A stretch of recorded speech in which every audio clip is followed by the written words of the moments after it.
저는 태어날 때부터 고아원에서 자랐습니다. 창밖으로 보이는 세상은 언제나 햇살 가득 따뜻해 보였지만 제가 머무는 세상은 늘 춥고 외로웠습니다. 특히 봄이 오면 마음이 더 시렸습니다. 새싹이 움트는 계절이 오면 아이들을 입양하려는 부모들이 고아원을 찾아왔기 때문입니다. 우리 예쁜 지우, 이제 엄마 아빠가 생겼네. 행복하게 살려무나. 그 말이 끝나기가 무섭게 또 한 명의 친구가 고아원을 떠나갔습니다. 새로운 가족의 손을 잡고 문을 나서는 아이들의 뒷모습을 지켜볼 때마다 제 마음 어딘가가 조용히 무너졌습니다. 내 부모는 왜 나를 버렸을까? 왜 아무도 나를 데려가고 싶어 하지 않는 걸까? 어린 마음은 그 질문에 답을 찾지 못한 채 방 한구석에 쪼그려 앉아 소리 없이 울곤 했습니다. 서러움이 목끝까지 차올라 밤이 깊도록 혼자 이불을 적셨습니다. 그럴 때마다 저는 제 목덜미에 있는 포도주색 반점을 원망하곤 했습니다. 태어날 때부터 함께였다는 그 자국을 사람들은 쉬이 지나치지 못했습니다. 고아원을 찾은 어른들은 다른 아이들에게는 참 예쁘다는 말과 함께 따뜻한 눈길을 건네지만 제게 시선이 머무는 순간 그들의 표정은 어김없이 굳었습니다. 놀란 눈빛, 노골적인 불쾌함, 때로는 외면조차. 혹시 이 반점이 저주의 표식인 걸까? 이 점 때문에 아무도 나를 사랑해주지 않는 건 아닐까? 저는 그 반점이 두렵고 싫고 미웠습니다. 그래서 저는 머리카락을 길게 길렀습니다. 그 반점이 보이지 않도록 마치 세상과 저 사이에 장막을 치듯이. 수영장에도 가지 않았고 친구들과 목욕탕에 가는 일도 피했습니다. 그 자국을 들켜버리면 또다시 상처받을까봐, 다시 외면당할까봐 두려웠습니다. 목덜미의 반점 때문이 아니더라도 제 고아원 생활은 결코 쉽지 않았습니다. 고아원은 늘 가난했고 후원금이 조금만 줄어도 원장님의 한숨은 깊어졌고 저를 바라보는 눈빛은 매서워졌습니다. 그럴 수밖에요. 저는 후원자의 편지를 받는 아이도 아니었고 누군가 불쌍하다며 후원을 해주는 아이도 아니었으니까요. 원장님 눈에는 그저 고아원의 쌀을 축내는 식충이쯤으로 보였을 겁니다. 그럴 때마다 저는 이 세상 어딘가에 나를 원해줄 사람이 정말 존재하긴 할까 스스로에게 묻곤 했습니다.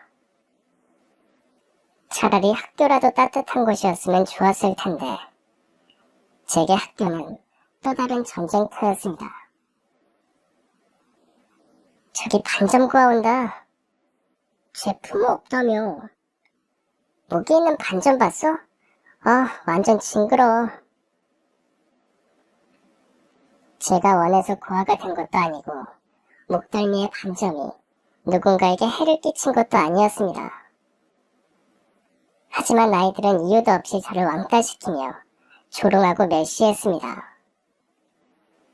그럴 때마다 저는 울고 싶어도 울 수 없었고 싸우고 싶어도 싸울 수조차 없었습니다. 저를 위로해주거나 함께 싸워줄 부모님이 없었기 때문에 입술을 꼭 깨물며 참아야 했습니다. 그리고 그 울분을 고스란히 공부에 쏟아부었습니다. 화가 날수록, 억울할수록 저는 더 독하게 공부했습니다. 공부해서 좋은 대학에 가고 성공해서 돈을 많이 벌고 언젠가는 꼭 제 가족을 찾고 싶었습니다. 저는 부모님이 저를 버린 게 아니라 잠시 형편이 어려워 고아원에 맡겨두신 거라고 믿었습니다. 언젠가는 분명 저를 찾아오실 거라는 희망, 그 믿음 하나로 하루하루를 버텼습니다. 그 믿음의 근거는 아주 오래전 우연히 들은 대화 속에 있었습니다. 어느 날 원장님이 다른 선생님에게 제 이야기를 하시던 걸 문틈 너머로 들은 적이 있었거든요. 제 엄마는 애비도 누군지 모르는 애를 덜컥 임신해서는 혼자 못 키울 거면 낳지 말았어야지. 애를 낳아만 놓고 고아원에 두고 가면 어쩌자는 거야. 아, 어머니는 이런 애를 왜 받아준 거냐고 정말. 그 말을 들었을 땐 숨이 턱 막히고 세상이 멈춘 것 같았습니다. 하지만 동시에 알 수 있었습니다. 원장님은 제 엄마에 대해 뭔가를 알고 있다는 걸. 그 이후로 저는 여러 번 용기를 내어 엄마에 대해 물었습니다. 하지만 원장님은 아무 말도 해주지 않았고 저를 바라보는 눈빛은 더 차가워졌습니다. 혹시라도 제가 그날 이야기를 엿들었다는 사실을 들키면 더 이상 어떤 말도 들을 수 없을 것 같아서 저는 그 사실조차 말하지 못했습니다. 그래서 저는 고아원을 떠날 수 없었습니다.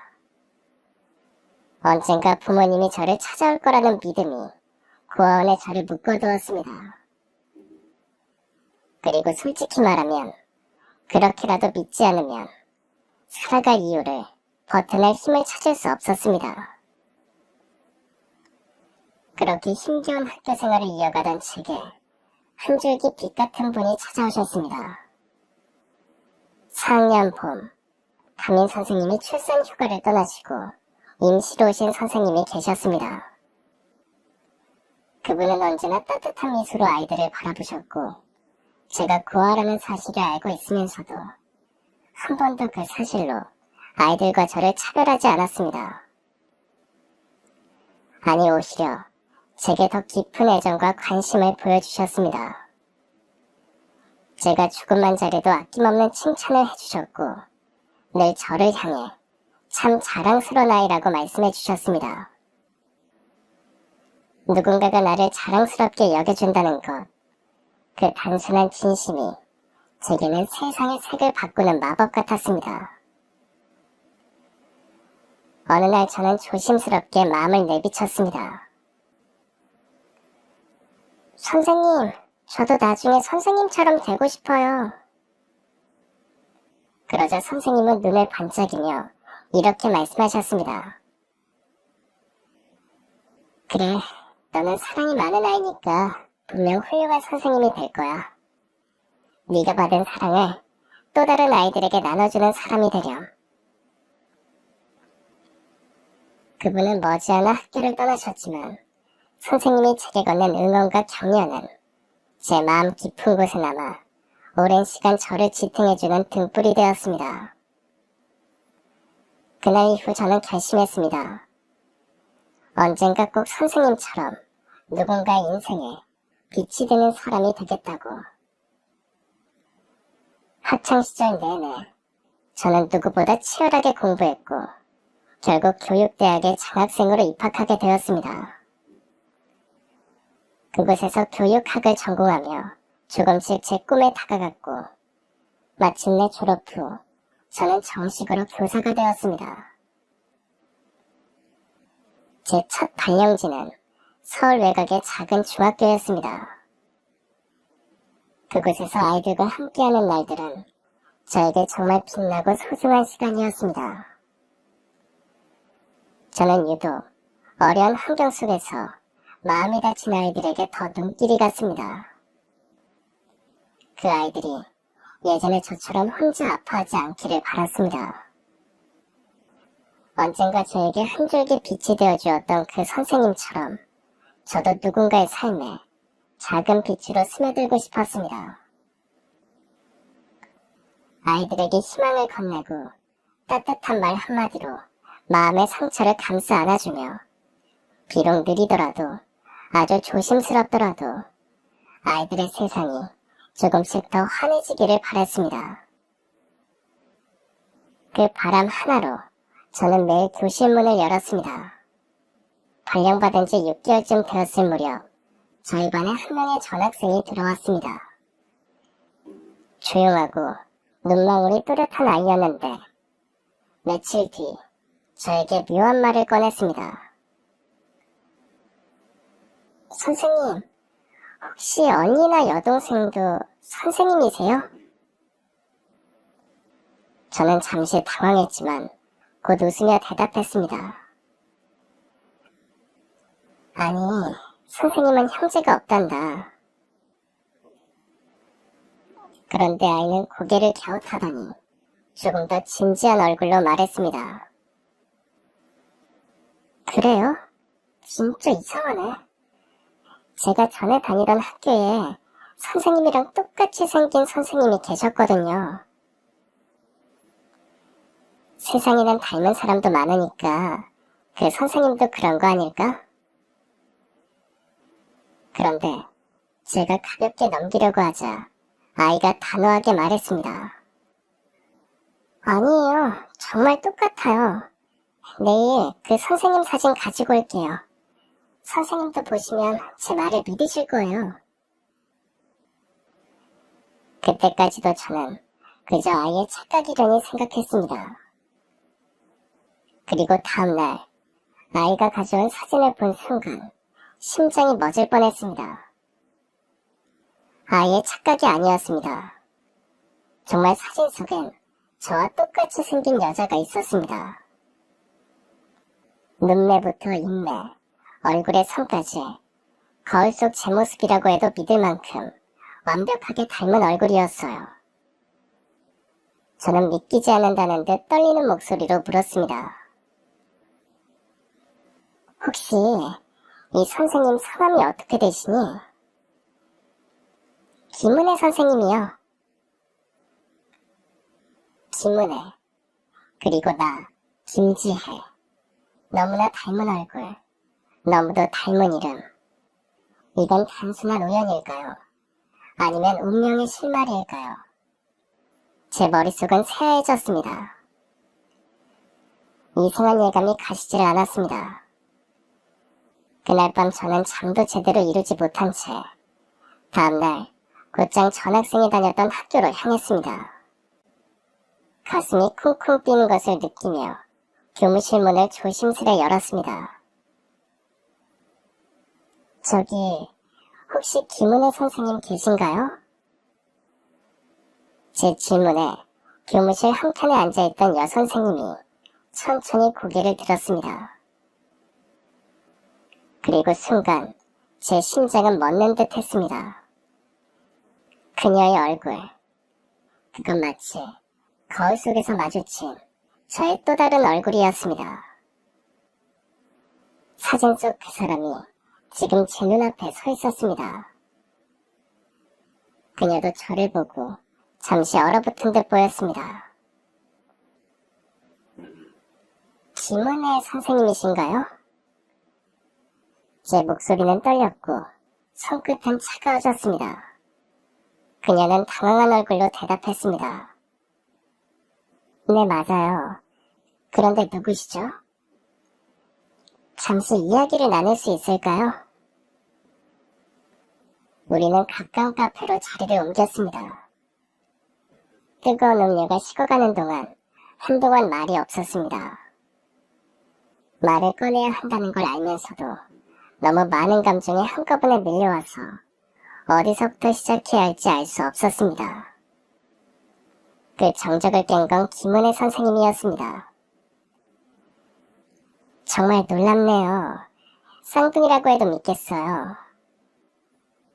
저도 조심스레 고개를 끄덕였습니다. 저도요. 전학생이 사진을 보여주기 전까진 상상도 못했어요. 그 학생이 전학 간 곳이 선생님 학교였군요. 이런 우연, 정말 영화 같은 일이네요. 그녀의 말에 웃어야 할지 울어야 할지 모른 채 저는 조심스럽게 물었습니다. 혹시 선생님 목덜미에 반점 같은 거 있으세요? 그녀의 눈동자가 순간 커졌습니다. 놀란 기색을 감추지 못한 채 그녀가 대답했습니다. 어떻게 하셨어요? 어릴 때부터 있었다고 들었어요. 항상 머리로 가리고 다녔는데. 그녀는 망설이다가 천천히 머리카락을 들어올렸고 그 아래에는 저와 똑같은 위치, 똑같은 모양의 포도주색 반점이 있었습니다. 저도 머리를 들고 제 반점을 보여주었습니다. 저도 같은 곳에 있어요. 김은혜 선생님은 눈을 크게 뜬 채 말을 잇지 못했습니다. 이게 뭐죠? 얼굴도 이름도 비슷하고 이 반점까지 같다는 게 정말 가능한 일이에요? 저는 숨을 가다듬고 조심스럽게 물었습니다. 혹시 어린 시절 잃어버린 동생이 있으셨나요? 그녀는 단호하게 고개를 저었습니다. 아니요, 저는 외동딸이에요. 하지만 그 눈빛은 분명 흔들리고 있었습니다. 그녀의 혼란이 고스란히 느껴졌습니다. 그럼 혹시 입양이 되셨던 기억은 없으세요? 제 질문에 그녀는 고개를 가로저었습니다. 아니요, 친부모님 밑에서 자랐어요. 지금은 아버지와 단둘이 살고 있고요. 그녀의 어머니는 자신이 아주 어릴 적에 집을 나가셨고 그 뒤로 아버지가 홀로 자신을 키우셨다고 말했습니다. 엄마가 집을 나갔다는 말을 듣는 순간 심장이 뛰기 시작했습니다. 혹시 그녀의 어머니가 바로 제 어머니는 아닐까? 어쩌면 저를 임신한 채 홀로 고아원에 찾아왔다던 그 여자가 그녀의 어머니이자 저의 어머니였던 건 아닐까?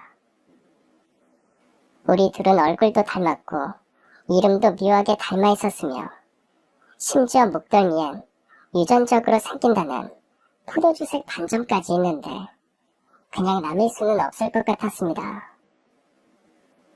이 모든 걸 단순한 우연이라고 넘길 수 있을까요? 어떻게 같은 시대, 같은 나라에 이토록 똑같이 생긴 두 사람이 비슷한 이름을 지니고 같은 반점을 지닌 채 살아가고 있었을까요?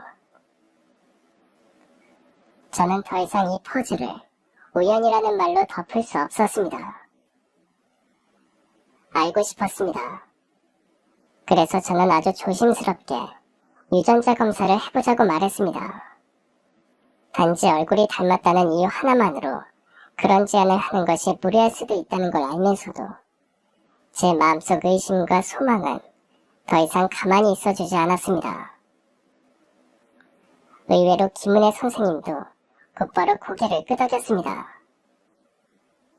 이상하게 계속 마음 한구석이 걸려요. 그냥 닮은 사람이라기엔 뭔가 자꾸 마음이 불편해요. 그렇게 우리는 병원을 찾아가 조용히 유전자 검사를 받았습니다. 결과는 일주일 뒤에 나온다고 했습니다. 그 일주일은 제 인생에서 가장 길고도 긴 시간이었습니다. 밤이 되어도 잠들 수 없었고 아침이 와도 마음은 무겁기만 했습니다. 수업 중에도 문득문득 생각이 떠올라 수업에 집중할 수가 없었습니다. 그리고 드디어 결과를 확인하는 날, 받아든 결과는 제 모든 세상을 송두리째 뒤흔들어 놓았습니다. 검사 결과 두 분은 생물학적으로 형제 자매의 가능성이 매우 높습니다. 유전적 일치율은 약 99.9%입니다. 99.9%. 결과표가 제 눈앞에 그녀가 바로 제 언니라는 사실을 말해주고 있었습니다. 우리는 아무 말도 하지 못한 채 그저 서로를 바라봤습니다. 믿기지 않은 현실 속에서 말이 아닌 눈빛으로 서로를 확인해야만 했습니다. 지금껏 이 세상에 나 혼자라고 믿고 살아왔습니다. 세상 어디에도 나와 피를 나눈 가족은 존재하지 않는 줄로만 알았습니다. 그런데 제게 언니가 있었습니다. 그리고 아버지도 살아계셨습니다. 김은혜 선생님, 아니 제 언니는 떨리는 목소리로 말했습니다. 어떻게 이런 일이 정말 가능할 수가 있나요? 그녀의 두 눈엔 혼란과 감정이 뒤엉켜 있었습니다. 저 역시 숨이 가빠지고 눈물이 차올랐습니다. 꿈을 꾸는 것 같았습니다. 언니, 제 입에서 자연스럽게 그 단어가 흘러나왔습니다. 처음 느껴보는 따뜻한 단어, 언니. 정말 제가 언니인 걸까요? 한 번도 아버지에게 그런 이야기를 들은 적이 없었어요. 아버지에게도 물어봐야겠어요. 가족을 찾았다는 기쁨도 잠시, 언니 입에서 아버지라는 말이 나오자마자 제 마음은 다시 깊은 혼란 속으로 빠져들었습니다. 이렇게 멀쩡히 살아있으면서 왜 나를 찾지 않았을까? 엄마는 왜 그를 떠나 혼자서 나를 낳아야만 했을까? 혹시 아버지가 나와 엄마를 버린 건 아닐까? 수많은 물음표가 머릿속을 소용돌이 쳤습니다. 마음은 복잡했고 감정은 걷잡을 수 없게 요동쳤습니다. 아버지가 엄마와 저를 버린 건 아닐까요?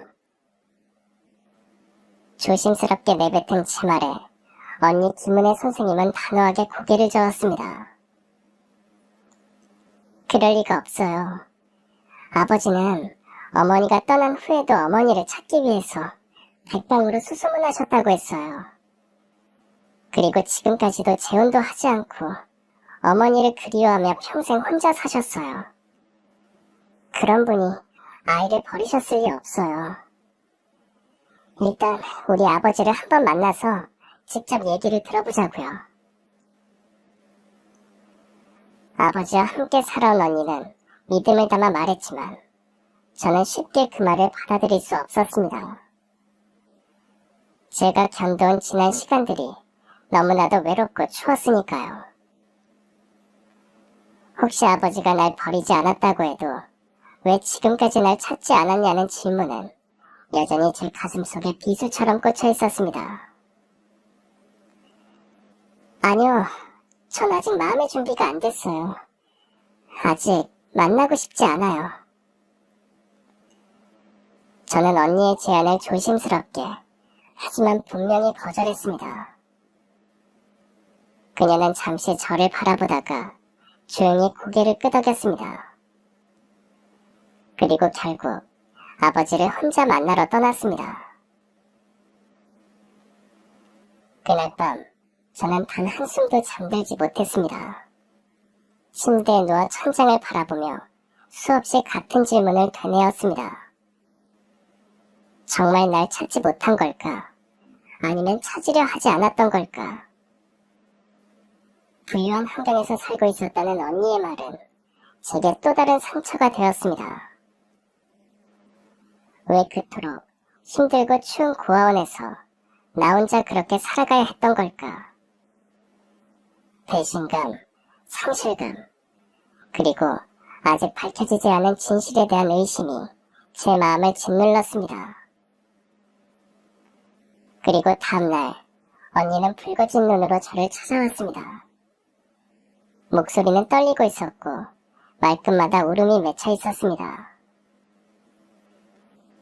지혜씨, 아니, 지혜야. 언니가 저를 처음으로 다정하게 지혜라고 불렀습니다. 아버지는 네가 태어난 줄도 모르고 계셨어. 네 이야기를 듣자마자 펑펑 우셨어. 엄마가 너를 임신했다는 걸 알았더라면 무슨 일이 있어도 꼭 찾았을 거라고 하셨어. 아버지가 직접 만나서 설명하고 싶어 하셔. 부탁이야. 제발 한 번만이라도 아버지를 만나줘. 그 말과 함께 언니는 봉투 하나를 제게 건넸습니다. 조심스럽게 봉투를 열어 손으로 펼친 편지에는 진심이 또렷하게 묻어나는 글씨가 담겨 있었습니다. 읽는 내내 손끝이 떨렸습니다. 그의 후회와 그리움, 그리고 말로 다 하지 못한 사과가 글자 사이사이에 고여 있었습니다. 그리고 마지막 문자, 그 한 줄이 제 마음의 가장 깊은 곳을 무너뜨렸습니다.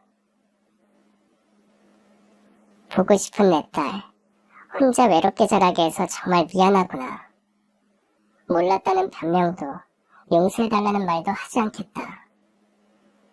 그저 딱 한 번만이라도 사랑하는 내 아내와 내 사이에서 태어난 내 딸을 내 품에 안아볼 기회를 줄 순 없을까. 내 딸, 그 두 글자가 제 가슴을 콱 움켜쥐었습니다. 이 세상 어딘가에 나를 그렇게 불러주는 사람이 있다는 것, 그 단순한 진실 하나가 너무도 낯설고, 그래서 더 아프고, 그래서 더 따뜻했습니다. 편지를 읽는 내내 눈물이 주르륵 흘러 종이 위로 떨어졌습니다. 나는 지금껏 누구에게도 딸이라 불려본 적이 없었습니다. 그 말을 듣기 위해 살아온 세월 같았습니다. 그래서 저는 결심했습니다.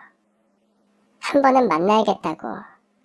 진실을 직접 듣고 그 품에 한 번쯤 안겨보고 싶었습니다. 아버지를 만나기로 한 날, 저는 한껏 긴장한 채 약속 장소로 향했습니다. 만나기로 한 카페의 문을 열고 들어서자 창가 쪽에 앉아있는 나이 지긋한 남성 한 분이 보였습니다. 그런데 그 얼굴이 어딘가 익숙했습니다. 그리고 그 순간 머릿속에 오래도록 봉인되어 있던 기억이 떠올랐습니다. 선생님. 그분은 제가 초등학교 4학년 때 저에게 처음으로 따뜻한 칭찬을 해주고 저의 인생을 바꿔주셨던 바로 그 선생님이었습니다. 그리고 그분이 바로 제 아버지였던 것입니다. 선생님이 제 아버지셨던 거예요? 말을 하면서도 믿기지가 않았습니다. 마치 모든 상황이 누군가가 찍고 있는 몰래카메라 같았습니다. 아버지는 말없이 저를 바라보다가 이내 고개를 떨구며 눈물을 흘리셨습니다. 이게 무슨... 나도 몰랐단다. 정말 몰랐어, 지혜야. 그 순간 제 눈에서도 뜨거운 눈물이 주르륵 흘러내렸습니다. 알고 보니 아버지는 명문사학재단의 아들이셨고 제가 다녔던 그 초등학교는 그 재단에서 운영하던 학교였습니다. 당시 집안에서 강요한 재혼을 피하려고 잠시 학교에 머무르며 시간을 보내고 있었고 그때 저를 만났다고 했습니다. 너를 처음 봤을 때 너희 엄마가 떠올랐어. 그 눈빛, 말투, 분위기까지 너무나 닮아서. 하지만 그땐 나에게 또 다른 딸이 있을 거라고는 전혀 상상하지 못했단다. 만약 그때 너를 알아봤더라면, 그랬더라면 네가 그렇게까지 외로운 시간을 보내지 않아도 되었을 텐데. 미안하다. 정말 미안하다. 아버지의 목소리는 울음에 젖어 떨렸고 그 진심이 느껴졌습니다. 하지만 쌓인 세월만큼 쉽게 용서할 수는 없었습니다. 그런데 왜 저를 버리셨어요? 제 안에 켜켜이 쌓였던 질문이 마침내 터져나왔습니다. 버리다니... 지혜야, 절대 그런 적 없다. 나는 정말 네가 태어난 줄도 몰랐단다. 거짓말하지 마세요. 어떻게 자기 자식이 있다는 걸 모를 수가 있어요. 제 말은 날이 서 있었고 아버지는 그 말에 망연히 저를 바라보다가 이내 은혜 언니에게도 하지 못했던 과거 이야기를 꺼내놓으셨습니다. 내가 25이었던 때였단다.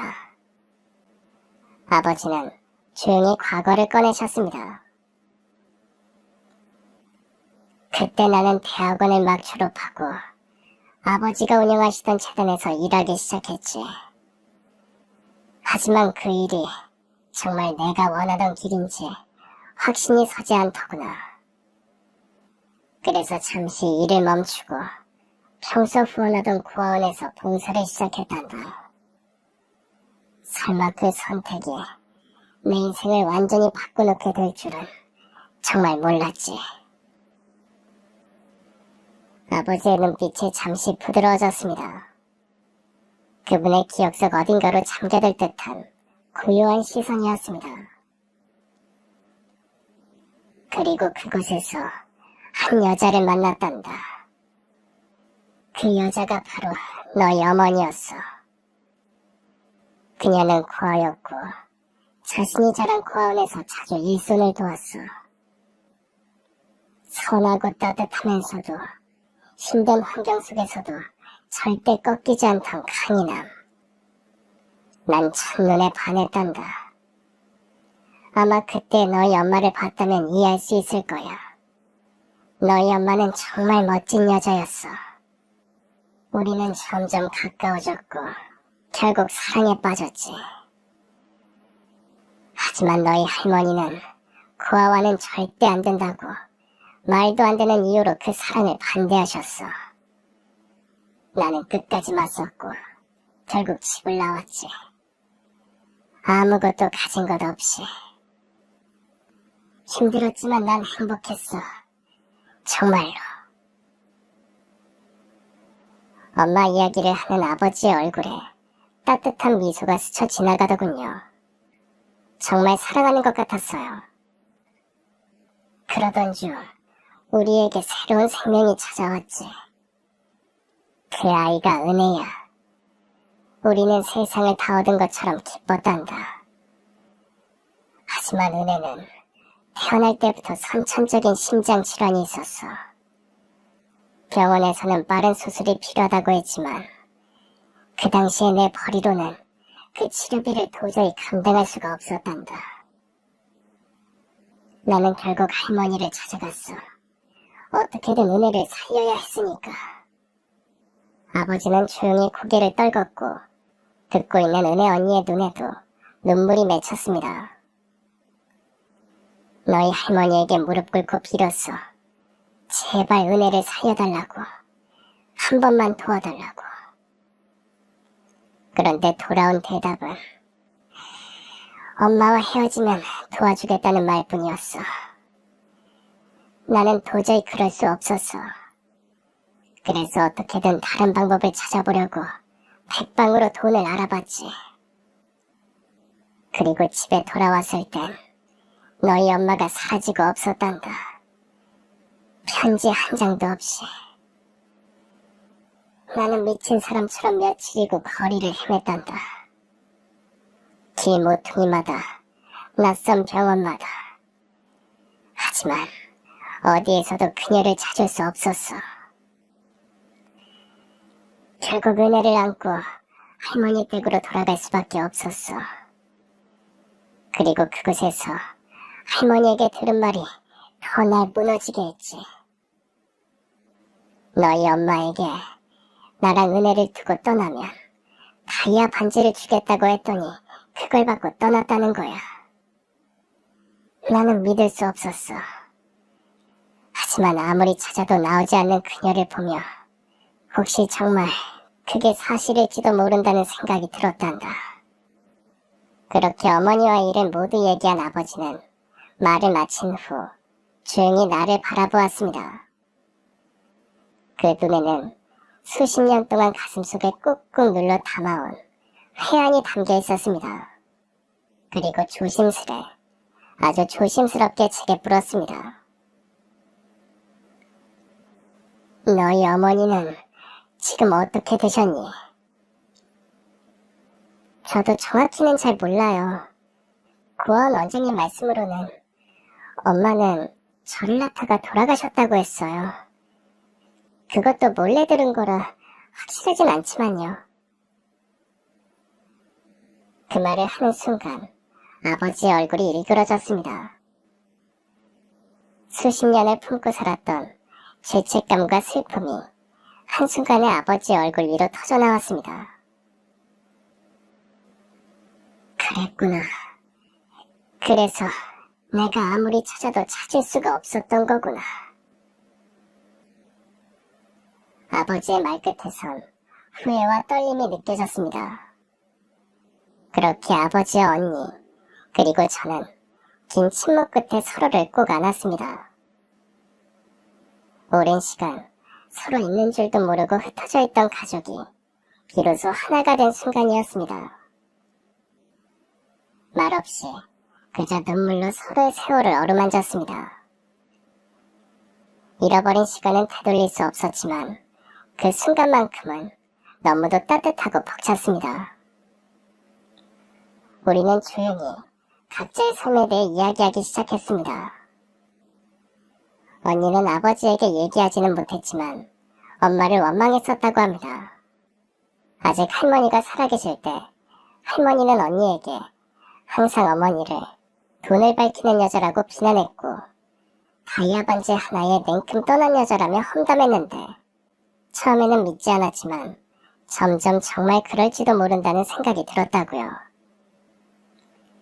그 얘기를 들을 때마다 아버지는 그럴 리 없다며 고개를 저었지만 계속되는 그런 말들에 어느 순간 자신도 어머니를 원망하게 되었노라 그렇게 말했습니다. 저는 조용히 고아원에서 보낸 외로운 시간들을 꺼냈습니다. 입양을 기다리며 봄이 오는 게 괴로웠던 날들, 목덜미의 반점 때문에 사람들의 시선을 피하며 지냈던 시간들, 그리고 그 속에서 꿋꿋이 버티며 교사가 되기 위해 얼마나 애썼는지를 아버지는 말없이 들었습니다. 하지만 그의 눈에서는 그 어느 때보다 진한 눈물이 흘러내렸습니다. 지혜야, 너희 엄마가 자란 고아원도 내가 찾아갔었단다. 그런데 거기선 모른다고 했어. 만약 네가 거기 있다는 걸 알았더라면 그날로 데려왔을 거야. 절대로 너를 혼자 두지 않았을 거야. 정말 몰라서 그랬다고 자꾸만 용서를 비는 아버지를 보며 처음으로 그동안의 의심과 원망이 풀려가는 걸 느꼈습니다. 이제는 그를 아버지라 부를 수 있을 것 같았습니다.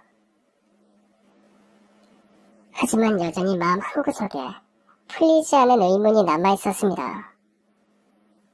왜 어머니는 떠나야 했는지, 왜 저는 고아원에 버려졌는지. 아버지와 언니를 만났지만 엄마에 대한 이야기는 아무도 몰랐습니다. 그래서 우리는 어머니의 흔적을 찾아 제가 태어나고 자란 고아원으로 향했습니다. 오랜만에 마주한 고아원은 시간이 멈춘 듯 예전 모습 그대로였습니다. 문을 열고 들어서자 익숙한 냄새가 코끝을 스쳤습니다. 세제 냄새, 약간의 곰팡이 냄새, 그리고 아이들의 울음과 웃음이 섞여있던, 제게는 이곳이 곧 집이었습니다. 여기서 자랐구나. 그의 목소리에는 깊은 죄책감이 실려 있었습니다. 언니도 한참을 말없이 고아원 구석구석을 바라보았습니다. 마치 제가 자라온 시간을 상상해보려는 듯한 눈빛이었습니다. 우리는 원장실로 향했습니다. 제가 이곳에 있을 때 저를 학대했던 원장님이 여전히 자리에 계셨습니다. 세월이 흐른 만큼 얼굴에는 주름이 늘었지만 그 눈빛만은 변함없이 차가웠습니다. 아, 김지혜 오랜만이구나. 선생님이 되었다며? 네, 원장님. 오늘은 특별한 용건이 있어서 왔습니다. 긴장된 목소리로 말하며 저는 옆에 계신 아버지 언니를 소개했습니다. 아버지 언니예요. 저 가족을 찾았어요.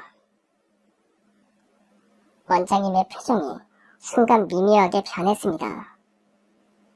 놀람과 당혹스러움, 그리고 어딘가 모르게 불편해 보이는 기색이 역력했습니다. 그래, 축하한다. 정말 잘 됐구나. 그런데 나는 왜 찾아온 거니? 저는 더는 망설이지 않고 단도직입적으로 말했습니다. 제 어머니에 대해 알려주세요. 원장님은 알고 계시잖아요. 그녀의 얼굴이 일순 굳어졌습니다. 그게 무슨 말이니? 넌 고아원 문 앞에 버려져 있었어. 그런데 네 엄마를 어떻게 알겠니? 거짓말 하지 마세요. 다른 선생님들과 이야기하시는 거 들었어요. 엄마가 아빠도 모르는 아이를 임신한 채 여기 와서 낳았다고 하셨잖아요. 저 들었어요. 그게 저였던 거죠? 원장님은 당황한 기색을 감추지 못했습니다. 한참을 묵비권을 행사하듯 침묵하더니 결국 낡고 오래된 캐비닛 안에서 파일 하나를 들고 왔습니다. 파일을 펼치자 얇은 서류 몇 장과 사진 한 장이 보였습니다. 사진 속 여자아이는 저와 김은혜 언니를 닮아 있었습니다. 특히 그 온화한 미소가 언니와 똑같았습니다. 이게 제 어머니인가요? 그래, 너희 엄마는 여기서 자란 아이였어. 내 어머니가 원장으로 있을 때부터 착하고 총명한 아이였지. 원장님의 목소리에 처음으로 약간의 부드러움이 느껴졌습니다. 그런데 왜 제게는 버려진 아이라고 하셨나요? 원장님은 잠시 말을 고르는 듯 했습니다. 너희 엄마가 부탁했다. 아무에게도 알리지 말라고. 특히 네 아버지에게는. 왜요?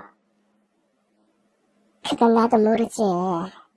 죽어가는 순간에도 부탁할 정도면 아버지라는 사람에게 너의 존재를 알리면 너에게 큰일이 생기는 건가 보다 했다. 그뿐이야. 그때였습니다. 조용하던 원장실의 문이 열리며 나이 지긋한 여성이 천천히 걸어 들어왔습니다. 청소부 복장을 한 그녀는 우리 셋을 보고 멈춰섰고 저를 보고 깜짝 놀랐습니다. 혜진이니? 그녀가 떨리는 목소리로 저를 바라보며 물었습니다. 순간 제 심장이 쿵쿵 뛰기 시작했습니다. 숨이 목에 걸린 듯 답답해졌고 온몸에 소름이 돋았습니다. 아니요, 저는 김지혜예요. 혜진이라는 분은 제 어머니입니다. 제 대답에 그 여성의 눈에 눈물이 그렁그렁 맺혔습니다. 그녀는 입술을 가만히 깨물며 고개를 끄덕였습니다. 세상에, 정말 똑같구나. 그 눈빛이 똑같아. 둘 다 누가 봐도 혜진이 딸이 맞구나. 그녀의 이름은 김순자. 엄마와 함께 고아원에서 생활한 친구였습니다. 어른이 된 후에도 고아원 일을 돕다가 지금의 원장이 될 때 고아원을 떠났고 최근에 다시 돌아왔다고 했습니다. 그녀는 제 어머니를 너무도 잘 알고 있었습니다. 혜진이는 이 고아원의 자랑이었어요. 공부도 참 잘했고 아이들을 어찌나 살뜰히 돌보던지 정말 따뜻하고 단단한 아이였죠. 그런 아이가 그렇게 아프게 떠나다니. 그 목소리엔 추억과 그리움이 짙게 배어 있었습니다. 그 순간 원장님의 표정이 불편하게 굳어졌습니다. 자꾸 시선을 돌리며 말을 끊으려 하셨습니다. 순자씨, 일이 많으실 텐데 괜찮으세요? 원장님이 의도적으로 끼어들자 김순자 씨는 잔잔한 미소를 지으며 대답했습니다. 괜찮아요. 오늘 청소는 다 마쳤거든요. 그리고는 우리 쪽으로 몸을 기울이며 마치 누가 들으세라 조심스레 입을 열었습니다. 혜진이가 남긴 것들이 있어요. 지금 원장님은 말해주지 않았겠지만. 그 말에 원장님의 표정이 단단히 굳어졌습니다. 침묵하던 그녀의 목소리가 차가워졌습니다. 순자씨 그만하세요. 그런 이야기를 왜 하는 거죠? 하지만 김순자씨는 단호히 고개를 저었습니다. 그 눈빛엔 오랜 세월 억눌렀던 진심이 담겨 있었습니다. 아니요, 혜진이의 딸들이에요. 진실을 알 자격이 있어요. 김순자씨는 단호하게 말을 이었습니다. 그녀는 우리에게 조심스럽지만 분명하게 설명해 주었습니다. 현재 원장님은 전임 원장의 딸이었고 사명감으로 아이들을 돌보던 어머니와는 달리 고아원을 돈으로 취급하며 고아원을 운영해왔다는 것이었습니다. 그래서 어머니가 제게 꼭 전해달라고 남긴 물건들을 알면서도 일부러 감춰두었다고 했습니다. 어머니가 뭘 남기셨는데요? 그런 건 없어. 순자씨, 당장 나가세요. 하지만 김순자씨는 물러서지 않았습니다. 있어요. 당신이 지하실에 처박아둔 거 제가 다 알고 있어요. 아버지가 앞으로 나섰습니다. 원장님, 만약 혜진이 남긴 것이 있다면 저희에게 돌려주셔야 합니다. 법적으로 하면 곤란해지실 텐데요. 아버지가 나서자 원장님은 마지못해 고개를 끄덕였습니다. 아휴, 따라오세요. 원장님은 어두운 지하실 구석에서 먼지가 쌓인 상자 하나를 꺼내왔습니다. 이겁니다. 별거 없습니다. 가져가시죠. 원장님은 상자를 테이블 위에 거칠게 올려놓았습니다. 제 심장이 빠르게 뛰기 시작했습니다. 오랜 시간 기다려온 순간이었습니다. 열어보세요. 혜진이가 당신들을 위해 남긴 거예요. 떨리는 손으로 상자의 뚜껑을 열었습니다. 상자 안에는 몇 권의 일기장, 편지, 그리고 작은 보석함이 들어있었습니다. 일기장은 엄마가 어렸을 때부터 쓴 것이었습니다. 일기장에는 어머니의 고아원에서의 외로움, 꿈, 희망이 가득했습니다. 그리고 아버지에 대한 이야기가 나왔습니다. 오늘 자원봉사자가 새로 왔다. 이상하게 눈이 마주칠 때마다 가슴이 두근거린다. 이런 느낌은 처음이다. 어머니의 글을 읽으며 저는 그녀의 첫사랑의 설렘을 느낄 수 있었습니다. 서로 사랑하게 된 엄마와 아버지의 행복한 시간들, 언니의 출생, 그리고 언니 어머니와 아버지가 함께 살기 시작한 후부터의 이야기였습니다. 행복한 시간들, 그리고 문제의 할머니와의 갈등들이 자세하게 기록되어 있었습니다. 시어머니는 내가 고아라는 이유로 나를 인정해주지 않는다. 하지만 남편은 늘 내 편이다. 그것만으로도 나는 행복하다. 오늘 시어머니가 찾아왔다. 은혜를 살리고 싶으면 남편을 떠나라고 한다. 다이아몬드 반지까지 주면 이걸로 살아가라고 했다. 하지만 어떻게 내 사랑하는 가족을 떠날 수 있을까? 더군다나 지금 내 뱃속에는 둘째 아이가 자라고 있는데. 저는 눈물을 참을 수 없었습니다. 어머니의 고통이 고스란히 전해져 왔습니다. 그리고 마지막 페이지에 이르렀을 때 엄마가 아버지를 떠나야만 했던 이유가 적혀 있었습니다. 시어머니가 만약 내가 떠나지 않으면 은혜를 치료해주지 않겠다고 하셨다. 어떻게 그럴 수 있을까? 하지만 시어머니의 눈빛은 정말로 그럴 것 같다. 나는 선택해야 한다. 내 행복을 위해 딸의 생명을 위험에 빠뜨릴 것인가? 아니면 내 마음을 찢어내고 떠날 것인가? 선택은 뻔하다. 나는 엄마니까. 다음 페이지에는 눈물 자국이 선명했습니다.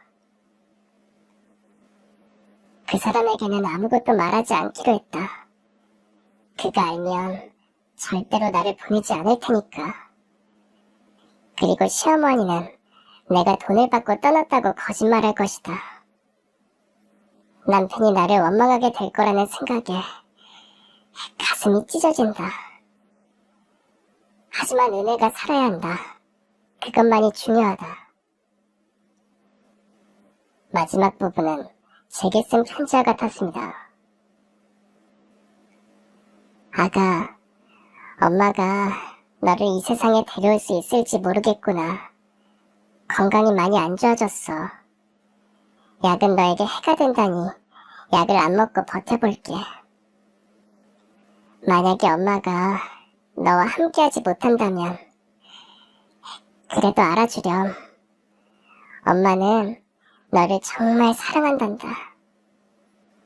네 아버지도 네 언니도 비록 그들은 네 존재를 모르지만 너를 사랑할 거야. 언젠가 혹시 모두가 만나게 된다면 꼭 전해주렴. 엄마는 너희를 정말 사랑한단다. 일기장을 덮으며 저는 소리내어 울었습니다. 아버지의 언니도 눈물을 흘리고 있었습니다. 어머니의 희생과 사랑에 우리 모두의 가슴을 파고들었습니다. 상자 안에는 편지들도 있었습니다. 아버지에게, 언니에게, 그리고 저에게 쓴 편지였습니다. 아버지는 떨리는 손으로 자신의 편지를 열었습니다. 사랑하는 당신에게, 당신은 아마도 제가 돈 때문에 떠났다고 생각하겠죠. 하지만 은혜를 살리기 위해 어쩔 수 없었어요. 그리고 당신에게 차마 얘기하지 못했는데 우리에게 둘째 딸이 생겼어요. 어머니가 이 사실을 알면 은혜 치료를 해주지 않겠다고 해서 알리지 못했어요. 둘째 이름은 당신이 미리 지어두었던 지혜라고 지었어요. 기억하죠? 우리가 언젠가 다시 만날 수 있을까요? 혹시 만나지 못하더라도 이것만은 알아줘요. 당신을 정말 사랑했어요. 아버지는 편지를 읽고 한동안 말을 잇지 못했습니다. 오랜 세월 부모한 오해와 상처가 한순간에 무너져 내리는 순간이었습니다. 언니도 자신의 편지를 열었습니다. 편지에는 어머니의 사랑과 그리움, 그리고 미안함이 가득했습니다. 특히 언니를 두고 떠날 수밖에 없었던 상황에 대한 미안함이 가장 컸습니다. 마지막으로 저는 제게 쓴 편지를 열었습니다. 내 소중한 딸 지혜에게, 네가 이 편지를 읽고 있다면 엄마는 이미 이 세상에 없겠지? 정말 미안해. 네가 엄마 없이 자라게 해서. 아버지 언니를 찾아가렴. 목덜미에 반점을 보여주면 바로 알아볼 거야. 잊지 말아줘. 엄마는 네가 태어나기도 전부터 너를 너무나 사랑했다는 것을. 행복하게 살아라 내 아이. 엄마가 항상 너를 지켜볼게. 편지를 읽고 난 후 저는 목덜미의 반점을 손으로 만졌습니다. 그동안 부끄러워하고 숨기려 했던 그 반점이 사실은 가족을 연결해주는 소중한 표식이었다니 운명이라고밖에 설명할 수 없었습니다. 아버지가 원장님에게 물었습니다. 그런데 다이아몬드 반지는 어디에 있죠? 원장님은 처음엔 그런 건 없다고 딱 잡아댔습니다. 하지만 김순자 씨가 모든 걸 알고 있다고 말하자 그제서야 무거운 표정으로 조용히 보석함을 내놓았습니다. 원장은 엄마가 돌아가신 후 다이아 반지를 몰래 빼돌렸고 그것을 들킬까 두려워 저에게도 사실을 숨겼던 것입니다.